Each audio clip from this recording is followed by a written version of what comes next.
Hello, hello, welcome today for our lesson 2 on timber design to BS 5268. So today we are going to look at an example of a timber beam which is made of timber.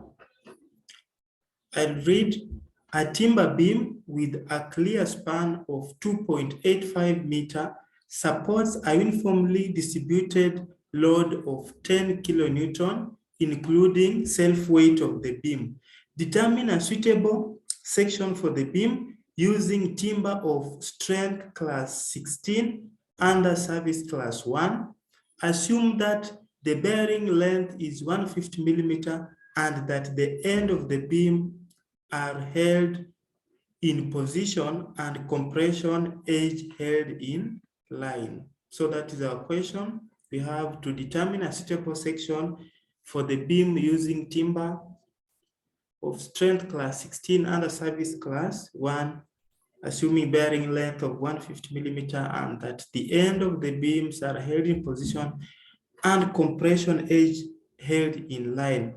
So we'll go to solution. Now, step number 1 in solution, we have to sketch and visualize how the beam is carrying the load. Now, remember, looking at this particular point, these are the bearings of 150 millimeter length at both ends of the beam. Then you have a uniformly distributed load. Now, be careful. This is 10 kilonewton, not 10 kilonewton per meter. However, it is uniformly distributed. Now, from the procedure of design, timber design, we said first step is to calculate the effective span.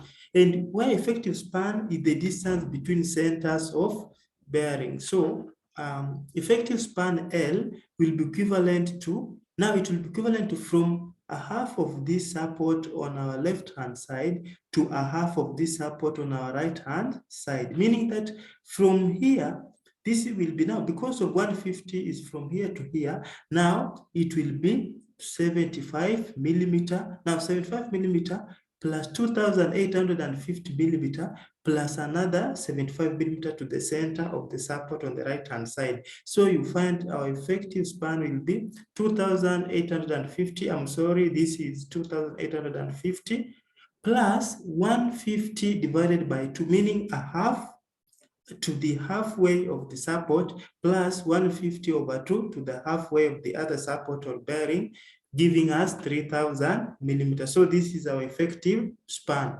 Now, from effective span, we go to, now procedure number 2 is grade stress and modulus of elasticity. Now, remember here, the most important thing here, they said our timber is class 16. Now we are going to the table and obtain the grade stresses and modulus of elasticity from the class C16. Now the things you have to obtain is bending stress parallel to the grain, shear parallel to the grain, compression perpendicular to the grain, and the modulus of elasticity. Now, because this beam is acting alone, is only one member, we shall use the modulus minimum, E minimum meaning the lowest value. Now, I'll open the table. Now, let me demonstrate how we read the value from the table. So I'll come to my table here. So this is my table. So here we have strength class C14, C16, C18, and C22, C24 up to D70. But now our question told us that ours is strength class C16. So I'll move along this C16. So you find that bending parallel to the grain is 5.3 Newton per millimeter squared. So this is the first value, 5.3 Newton per millimeter squared. I hope you can see. Then I'll go to another value is compression perpendicular to the grain. So we are having two values, the value of 2.2 Newton per millimeter squared and the value of 1.7 Newton per millimeter squared. And now we said, because the question doesn't tell us if when is a defect has been prevented, so we have to use the small value. So we are not taking 2.2 Newton per millimeter squared because the question didn't specify if when was prohibited from occurring. So under compression perpendicular to the grain, we shall adopt the smaller value, which is 1.7 Newton per millimeter squared. Now, shear parallel to the grain is 0.67 Newton per square meter. And then we go to modulus of elasticity. Now, because the beam is a single beam, we use the E minimum, meaning the E minimum means the lowest value, because you have E min to mean average and E minimum to mean the lowest value. So from strength class C16, you find that E minimum will be equivalent to 5,800 Newton per millimeter square. So we have obtained the properties from, now remember this table is found, these values are found in table 8 and table 9 of BS 5268. So after we obtain them, so these are the values we have. Bend parallel to the grain, we saw it 5.3. Shear parallel to the grain, we saw it 0.67 Newton per millimeter square. Compression perpendicular to the grain, we saw it as 1.7. Now there were two values. It was 2.2 Newton per millimeter squared and 1.7 Newton per millimeter squared. But now we said we take the small value of the two because the question didn't tell us whether then that weakness or that defect has been prevented from occurring. Then modulus of elasticity, we take E minimum because it is only one single beam, which is 5,800 Newton per millimeter squared. Now, the third step is modification factors. Now, remember our beam is in service class 1. Now, we said for you to use service class 2, moisture content factor, which is K2, it means the timber should be used in service class 3. But if it's used in service class 1 and service class 2, we don't require K2. That's why we say now K2 does not apply since the beam is subject to service class 1. Okay, now K3, because they didn't tell us the duration of loading, remember K3 is the K factor for load duration. So we assume it is a long-term load duration, and long-term load duration has a value of 1. Then now K8 is load sharing ratio. Now K8 is only used when we have more than one beam. Like it means beams are sharing the load being applied to the beam system is being shared. But here we only have one beam, so K8 is not relevant. So we say K8 does not apply since there is only one single beam. Now we move to depth factor, which is K7. We said that now, first thing, what we are going to assume is that now we assume our timber section, our timber beam has a depth of 250 millimeter. Now, from the definition, we said if the thickness or depth lies between 72 millimeter and 300 millimeter, we use our formula K7 is 300 over H power 0.11. Because we are assuming our depth is 250 millimeter, now we shall use the formula. Now remember, because we are assuming our depth is 250 millimeter, when we go to the section, standard section table, you must ensure you use a depth of 250 millimeter to conform with your earlier assumption. I will show you how to go about it. Now, if I calculate from the calculator, if I substitute H with 250, I find like my K7 will be equivalent to 1.020. Now, and after finding the K factor, now we go to bending. Now, in bending, we start with design moment. Like I told you in the previous lecture, I told you that design moment referred to moment which is brought about by the external loads being applied on our beam. We know that for uniformly distributed load, the moment is WL squared over 8. But now our case here, now if W is in kilonewton per meter, but our W is in kilonewton. So because it's in kilonewton, we only have WL. So this is capital WL over 8. But if it's a small W, meaning kilonewton per meter, then we use WL squared over 8. So I replace my W is 10 kilonewton, I multiply by 3, which is effective span, 3 meter divided by 8, I get is 3.75 kilonewton meter. This is our design moment. Now from there, we go to permissible bending stress. We said when you have ADM, it means permissible. Then these two vertical lines means parallel to the grain. First of all, remember we have assumed our depth, our H is 250. So it will be given by this stress. This one here is bending stress parallel to the grain, but obtained from our table. The table I showed you. So this 5.3 obtained. Now I multiply by only K3, which is load duration, times the depth factor, which is K7. So here we are only using K3 and K7. So we get is 5.406 Newton per millimeter squared. Now, remember we said we have design moment and moment capacity or moment of resistance. So moment of resistance, we said, is now the capacity or the ability, the moment the timber section can carry without failure. Now, we know that moment capacity is given by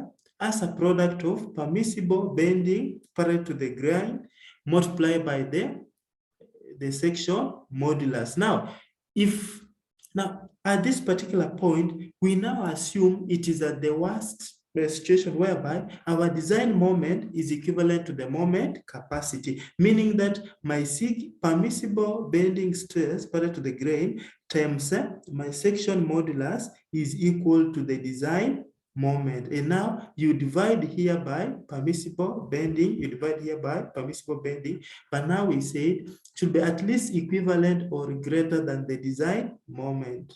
So when I substitute now 3.75 design moment, we have it here, but now we multiply by 10.6 to convert it from kilonewton meter to Newton millimeter. Why? Because our permissible bending stress is in terms of Newton per millimeter square. So for us to have a uniform unit, we have to ensure our moment is in Newton millimeter. So to convert kilonewton to millimeter, we multiply by 1,000, which is 10 power 3. And also to convert from meter, this meter to millimeter, we multiply by 1,000, which is 10 power 3. So the 10 power 3 and 10 power 3 give us 10 power 6.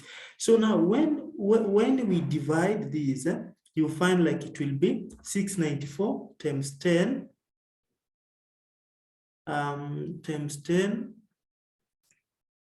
millimeter cube. So this will be our ZXX. This is the section modulus. Now, you have to keep this one here. So when we go to the type of property, we look at a section with a depth of 250, but which ZXX, so section modulus along XX axis is slightly above this value here, which is 694. Now we'll move to deflection. Now we know that, as we said, permissible deflection, which is delta P, is given by 0.003 times span. This is a standard formula, 0.003 times the effective span of the beam. So deflection occurs due to bending and due to shear. But now you find that the deflection due to shear is likely to be insignificant in comparison to the bending deflection. Now we say like bending deflection accounts for more than 90% of deflection. So shear deflection only contributes to about 10% of total deflection. So in our first attempt, we are going to assume the shear deflection and assume that the total deflection is as a result of the bending deflection. So now that we say total deflection, remember this formula here is for bending deflection. Since we say like bending deflection accounts for 90% of total deflection, now we have assumed that shear deflection is 0. So I'll come here. Now I'll come here and substitute. Now 5 is a constant. I take 5 times. Now 10, remember 10 here is W in kilonewton, but now I convert it to Newton. That's why I raise it to power 4. So 10 power 4 Newton and not kilonewton. And then remember this L effective span is 3 meter, which is I can write as 3,000 millimeter cube divided by 384 is a constant. Then you have E mean. E mean is modulus of elasticity obtained from the table of the section. We obtain it together with the grade stresses. Then now IXX is second moment area, which we don't know. Now this is our missing component. We want to estimate the value of IXX. So I'll substitute total deflection from the formula 0.003. I multiply by 3,000. This is now 0.003 times span should be greater because this one is permissible. At worst, it should be equivalent to total deflection, but it should be greater than that. That's why we are using equal or greater than. So 5 times 10 power 4 times 3,000 cubed divided by 384 times 5,800 times IXX. Now, if I make the IXX the subject, you find that I get IXX will at least be equal to 67.3 times 10 to the power 6 millimeter power 4. Like the minimum value is 67.3. Now, remember, I have two values. I have IXX of 67.3 and I have ZXX of 694 times 10 millimeter cube. Now, when I go to the table of section property, I look for section with ZXX greater than this and IXX greater than what I have calculated. And now, but now remember we said the depth of our section is 250. So when you go to the table, ensure you only look at sections with a depth of 250. So 250 is fixed. We cannot move away from it. So I'll come here, I'll come to the table. So we go to our table. We go on page 10. So this is our table here. Now, remember, we have these. This is our table now. We have a section now, what we call customary size. I mean, like, now here we have 100, 100, 150, 175, and 200 and 225. So we cannot use this first set. Why? Because the depth, we don't have a depth of 250 millimeter. The minimum depth is 100, the maximum depth is 225. So we cannot use any section here. So we'll move to the second set, which is now 47 up. This second value are our depth. So I have a depth of now 250. Remember, when I use the depth of a h of 250, I must restrict myself to 250. So when I come to this section here, I'll try to compare the value. The first value is for area. This is area. This section modulus. Now, this is now the Z. So what we use is Z along XX. So when we talk about ZXX, it means just about the X axis. So we only use the Z along the Z axis, and IXX is what we call second of moment area. We also use it along the XX. Now let's go back here. We found that our ZXX was, our ZXX, I'm sorry, is 694 times 10 power 3 millimeter cube, and our IXX is 67.3 times 10 power 6 millimeter power 4. So we are going to look at a section which has value greater than that. So when we come back to our table, you find like where we have 250, this value here, ZXX is 490. Now for 450, because we are considering the 250 depth, now 490, and our ZXX we calculated was 674. So we disqualify, this section is not suitable. So we'll move to another section. Now we move to 63 by, now 63, it only has 150 millimeter depth, 225 millimeter depth. So since we don't have a 250 millimeter depth section, we don't use any section from 63. Now, next is 75. So 75, but now we only focus at 250 because it's the depth we use to calculate the depth factor. So when I come here, this section 250, 75 by 250, I find like my ZXX is 781, which is greater than calculated, okay. Then now I'll check my second moment area, which is IXX, which is 97.7, which is greater than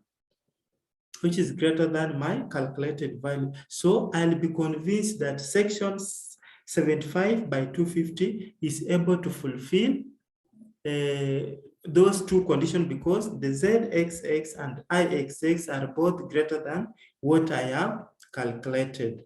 So now from there, I will obtain the value of area. Our area is 18.8 times 10 to the power 3 millimeter squared, and obtain this value for ZXX of 781 and IXX of 97.7. So we can go back now and say, now from table 6.8, now you find that section 75 times 250. Now this 250, we must use it. Why? Because in calculating our K7, we assumed our section depth to be 250. So provide ZXX. Now we read from the table, which is 781 times 10 to the power 3. IXX of 97.7 times 10 to the power 6 millimeter power 4, and area, this area we saw it 18.8 times 10 power 3 millimeter square. Now remember, the value you take from the table, you see we calculated 67.3, but now our value is 97.7. Like the value from the table should be more than what we calculated. So we can now conclude and say, hence total deflection, including shear deflection, can now be calculated by. Now remember, in the first case, we said because shear deflection contributes to only less than 10% of total deflection, we assume it is 0 and calculate deflection due to bending only. Now we have to come here and include the shear deflection. So these are formula. You find that bending deflection is this one here, 5WL cubed over 384, E minimum IXX, and then bending due to shear is 12 WL over 5. This is 5 constant, E minimum modulus multiplied by the area. So I'll substitute 5 times W is 10 kilonewton, you change to Newton, times span cubed divided by 384 times 5,800 times 97.4 times 10 power 6 plus, now this is due to shear. So when you look at it, imagine bending deflection is 6.2 millimeter, while shear deflection is 0.7 millimeter. So basically meaning shear deflection contributes to about only 10% of total deflection. So my total deflection will be equivalent to 6.9 millimeter. Now, but now our permissible deflection is 0.003 times 3,000, which is effective span, which is 9 millimeter. Since 6.9 millimeter is less than permissible 9 millimeter, we say a beam with the 75 times 250 section is adequate for bending and deflection. So bending and deflection criteria has been passed. Why? Because the value of deflection obtained is less than what is permitted. So if you want to see deflection formulas, I can show you here. Now, this way we obtain deflection formula. So we have the deflection here formula. Maybe if we have a uniformly distributed load is 5/84 times WL power 4 over EI. Now, what I want to help you is that now, if W is small w, when it is in terms of kilonewton per meter, or rather, when W is in force per unit length, you use L power 4. So the W will be in terms of maybe kilonewton per meter. But now, if W is in kilonewton, in kilonewton, like this case here, now it will be WL power 3, not power 4. Power 4 only comes if W is per meter, yeah, like per unit length. So kindly get the difference. I'm saying if W is in kilonewton, is a uniformly distributed load in terms of kilonewton per meter, use WL power 4. Even here you see it's WL squared because W is kilonewton per meter. But now if W is just kilonewton, now we use WL power 3. Now if it's a point load at the center, then we use also now WL. We reduce it from L squared to L because W is just kilonewtons. Okay, let's proceed. So from there, now we go to lateral buckling. Lateral buckling. So first of all, we say that permissible, what is allowed? Permissible, now depth over breadth should be equivalent to 5. This is from table 19 of BS 5268. So let me show you table 19 now, lateral buckling. What do you mean by lateral buckling? So is here. So this is the table I'm talking about. It talks about maximum depth to breadth ratio. So table. Now, if you want to see it well, you can go to table 19 of BS 5268, the code that is guiding us in our design. So this is the table about lateral buckling. So let's continue. So you find like permissible is D over B. Now remember our section was 75 times 250. So the first value is our breadth, B, and our second value is our depth D. So permissible here is, now permissible is 5, but now our actual is D. Our D is 250, like I say, is 250. And now our B is 75. So when I divide 250 over 75, I get 3.3, which is less than permissible. Permissible is 5, like the maximum allowed is 5, but our section gives 3.3. So we can say hence section is adequate for lateral buckling. What we mean is that lateral buckling will only occur if D over B is greater than 5. But if it's less than 5, then lateral buckling will not occur. So let's go to shear. Now, permissible shear is, we said permissible is what our timber section can withstand, can carry. So permissible shear is now shear ADM is equivalent to shear G. This one is what we obtained from the table. We only multiply by the load factor. It was 0.67. We multiply by 1. So you find 0.67 Newton per millimeter square. And then we'll go to maximum shear force. Remember, maximum shear force here, this is a symmetrical beam. FV will be equivalent to RA, which is equivalent to RB, which is equivalent to W over 2. Now, W is 10 kilonewton. I just multiply it by 10 power 3 or by 1000 to change it from kilonewton to newton. Then I divide by 2 because remember RA is equivalent to RB and it's W over 2. So it will be 5 times 10 power 3 Newton. Maximum shear stress at neutral axis is, now we have a force. We know that to find a stress from force, you divide force by area. Now, from the last presentation, we said like for rectangular section, the maximum applied shear is equivalent to 3 times shear force divided by 2 times area. Now shear force, we have it here. Remember the area is what you obtain from the table of section property, geometrical property. So this is 3 over 2 times 5 times 10 power 3, which is now our maximum shear force divided by 18.8 times 10 power 3. Remember this 18.8, we obtain it from the table where we got IXX and ZXX. So this will give you 0.4 Newton per millimeter squared. Now apply to 0.4 Newton per millimeter squared. So our permissible was 0.67 Newton per millimeter squared and our applied is 0.4 Newton per millimeter Newton per millimeter square. Now, since applied is less than the permissible, we say the section is adequate in shear. It means it will be able to overcome the shear from applied load because its capacity is 0.67, but the load only subjected to 0.4. So let's go to bearing now.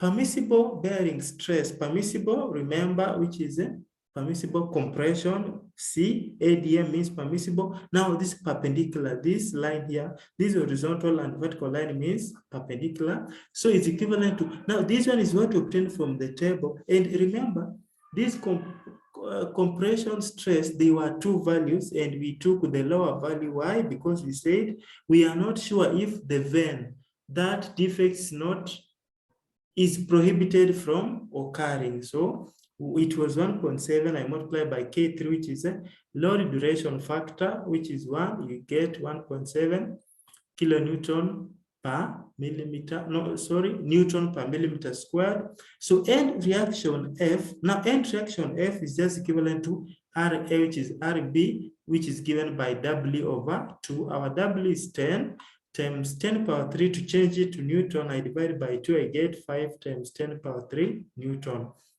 Now, I go to compression stress applied. Now, A means applied compression stress perpendicular to the grain will be the end reaction F divided by the breadth of section times length of bearing. So, which is 5 times 10 power 3 divided by, remember our section is 75 times 250. So, that's B is 75.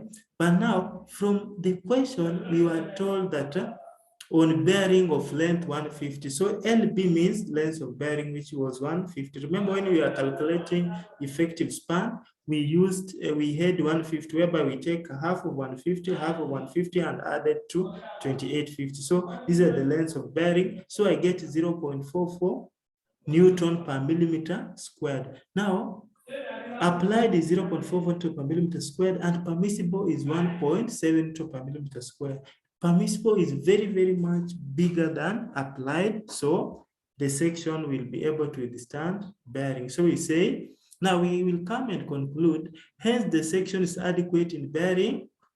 You say, hence the section is adequate in bearing. Why? Because permissible is greater than applied. So then now the general conclusion we say, since all the checks are satisfied, use 75 millimeter times 250 millimeter, so on C16 beam. Yeah, because you are testing whether C16 beam is suitable. So you conclude, use C16 beam.